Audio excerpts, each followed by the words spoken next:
1. Berita kekalahan Jepang dalam Perang Asia Pasifik.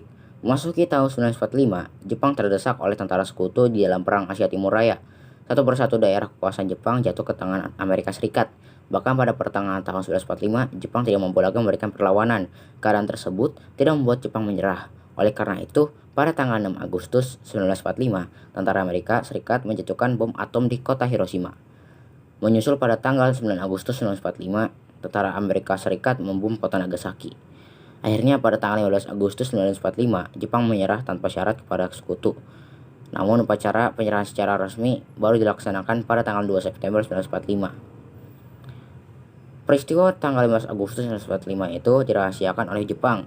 Hal itu dimaksudkan agar orang-orang di daerah pendudukan termasuk Indonesia tidak mengetahui peristiwa tersebut. Sekalipun dirahasiakan, ternyata para pejuang kita, terutama para pemuda, dengan cepat mengetahuinya. Yang mengetahui berita tersebut adalah para pemuda yang berjuang dan bergerak di bawah tanah, yaitu salah satu tokohnya adalah Sultan Syahrir. 2. Kegiatan para pemuda setelah Jepang menyerah. Saat itu adalah hari Rabu tanggal 15 Agustus 1945, sekitar pukul 9 malam.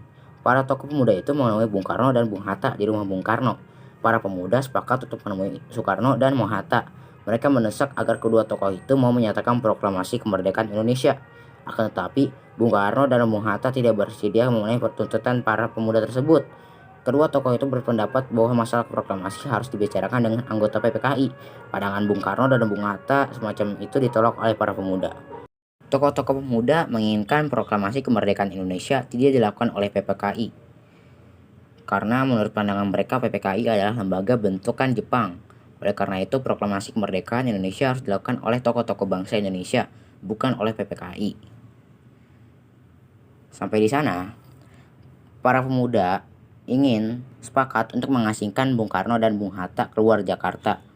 Pengasingan keluar kota ini diharapkan agar kedua tokoh itu lebih tenang dan terbebas dari tekanan-tekanan Jepang. Dengan demikian, mereka bersedia berproklamasikan kemerdekaan Indonesia. Pimpinan gerakan pemuda yang mengasingkan Bung Karno dan Bung Hatta adalah Sudancho Singgi. Ia kemudian memberi tugas kepada para pemuda untuk melaksanakan rencana pengasingan Bung Karno dan Bung Hatta keluar kota. 3. Peristiwa Rengas Dengklok. Setelah mobil dan beberapa pengawal dari peta siap, para pemuda segera mendatangi rumah Bung Hatta dan Bung Karno. Wigara dan Darwis diserahi tugas menjemput Bung Karno dan Bung Hatta. Waktu itu, hari Kamis tanggal 16 Agustus 1945, sekitar pukul 4 pagi, rombongan para pemuda yang telah membawa Soekarno dan Hatta bergerak ke arah timur, yaitu ke Rengas Dengklok. Di Rengas Dengklok, Bung Karno dan Bung Hatta tetap belum bersedia menyatakan kemerdekaan Indonesia hari itu juga. Yusuf Kunto yang berperan sebagai penghubung siang itu kembali ke Jakarta untuk mengetahui perkembangan situasi. Ternyata situasi di Jakarta sedang menghangat. Rencananya hari itu tanggal 16 Agustus 1945 PPKI akan bersidang. Tetapi ternyata Bung Karno dan Bung Hatta selaku ketua dan wakil ketua PPKI tidak ada di tempat atau menimbulkan kepanikan. Ahmad Subarjo berusaha mencari dan kebetulan bertemu Yusuf Kunto.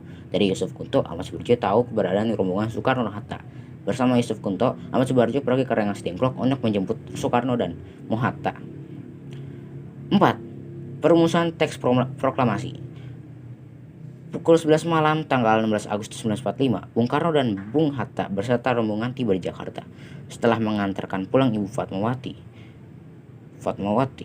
dan Guntur, Bung Karno dan kawan-kawan pergi ke rumah Laksamana Maeda. Soekarno, Hatta, Ahmad Subarjo kemudian masuk di sebuah ruangan yang diikuti Soekarni, Sayuti Melik, dan BM Dia. Akhirnya setelah pemikiran Bung Karno, Bung Hatta, dan Ahmad Subarjo, teks proklamasi berhasil dirumuskan. Kata pembuka proklamasi adalah andil. Liar Soekarno, kalimat tersebut dalam teks proklamasi adalah saran Ahmad Subarjo yang diambil dari rumusan Jokoritsu Jumbi Chosakai. Sedangkan kalimat terakhir adalah saran Muhammad Hatta. Muhammad Hatta menganggap perlunya pernyataan terakhir mengenai pemindahan kekuasaan. 5. Pelaksanaan proklamasi kemerdekaan Indonesia. Pukul 10 acara dimulai. Acara dibuka dengan pidato Soekarno sebagai pengantar selanjutnya. Soekarno membacakan teks proklamasi yang telah ditandatangani oleh Ir Soekarno dan Hatta. Adapun bunyi teks proklamasi itu adalah sebagai berikut. Proklamasi. Kami bangsa Indonesia dengan ini menyatakan kemerdekaan Indonesia. Hal-hal mengenai pemindaian, kekuasaan, dan lain-lain diselenggarakan dengan cara saksama dan dalam tempo yang sesingkat-singkatnya. Jakarta, hari 17 bulan 8 tahun 5. Atas nama bangsa Indonesia, Soekarno, Hatta.